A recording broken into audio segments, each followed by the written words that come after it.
Trap dancehall is a phenomenon that's overtaken the Jamaican music scene for the past few years, blending together the key elements of hip-hop music as well as traditional Caribbean sounds. However, this movement did not just come out of nowhere. There were specific key individuals instrumental in blowing this sound up to the mainstream level. And many people will name acts like Ragin King, Squash, Skillibeng, and even new gen acts like Kraft. However, it must be kept in mind that when it comes to defining what a genre is, majority of the work is going to be done in the beat. This is because just simply changing the drum pattern over a melody can define whether a beat is considered a dancehall beat, a hip-hop beat, or something completely different, which means we need to shift our focus and start looking into the producers. And no, I'm not talking about those kinds of producers. I mean the producers actually making the beats that we all know and love, but for whatever reason don't get the same spotlight as those who profit from their work. Just to show you an example of how deep this goes, one of these such producers is somebody whose work you all know and love, but you probably haven't even realized it. And just to show you, I'm gonna play a snippet of one of his iconic rhythms and see if you recognize the tag. Isthatcarterr? If you didn't recognize it, here's another example. Isthatcarterr? And another one, just to prove the point. Keep it trending just like the music.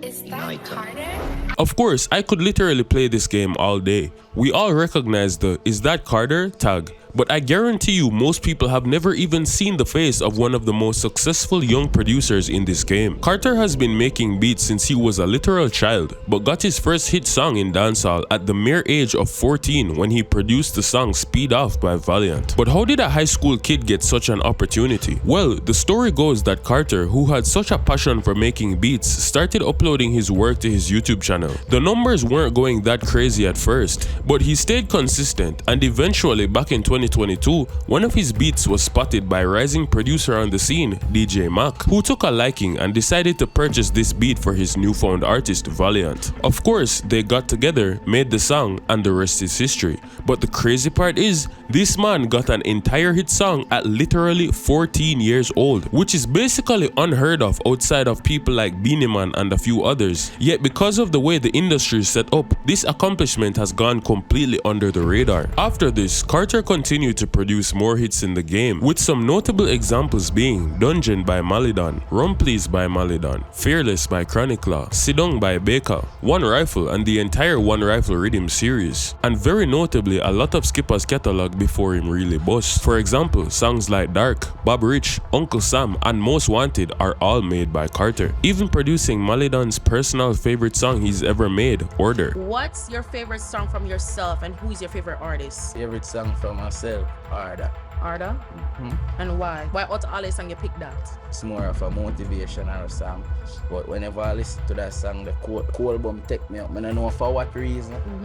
But when I listen to it, I just get overwhelmed. So all while he continues to be relatively unknown in the mainstream. Eventually, he started making so much from music that he decided it would be best to reinvest in his craft and formally get a music education. And so he moved to New York to study and eventually graduated with a full certification just 2 years later. But what's even crazier about producers like him and his collaborators like Messiah is that the hits that they produce ultimately affect the entire sound of dancehall, yet they will never be credited for it. There are way too many examples that could be used, but a very obvious and recent one would be these two rhythms. Just take a listen.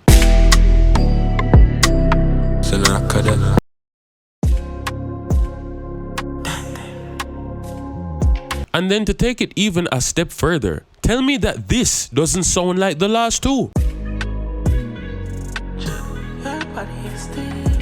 But of course, by the time the evolution happens, the beat has been through so many iterations that it kinda loses the fact that it was initially influenced by somebody's beat in the first place. Which is why in music, it's very difficult to track exactly who started what. For example, the Juta rhythm is notably associated with Cash Code Records. But I bet that majority of you don't know that the guy who actually made it is somebody named Hempton Music. It just seems so crazy to me that the rhythm is literally 50% and sometimes more of the reason why we even choose choose to listen to songs in the first place. Especially since dancehall is so centered around what rhythm is trending, yet we as a culture don't take enough pride in who is actually making these rhythms and are more concerned with the face of the production company. Messiah has produced Big Breeze, Guanso by Valiant, and even the entire My Letter to You rhythm series, which features Rate to Rate You by Squash and smash hit song Chosen by Ritical, as well as so many other hits that I couldn't even begin to start listing them. Yet most people don't even know what he looks like. But at least with Messiah, it's not so bad because he's an actual artist, so his face is more out there. Somebody like Carter who just locks in and focuses on beats only, when would that recognition ever be given? Which is one thing I respect about hip-hop, where producers are actually given just as much credit and praise as the artists. Somebody like Metro Boomin can step up and be in a beef with Drake and it's seen as perfectly okay. Yet in dancehall, they're reduced to nothing but quote-unquote beat makers, as if being a producer who tells people what to do and invest money into a song is some grand accomplishment that requires more talent or intelligence than actually making the rhythm itself. And that's not to throw any shade on any producers, because I do understand that music production and executive producing itself is inherently expensive and does require skill. Believe me, I have seen it firsthand, so I know. I am not saying that the producers that are praised do not deserve their rewards. I am saying the people making beats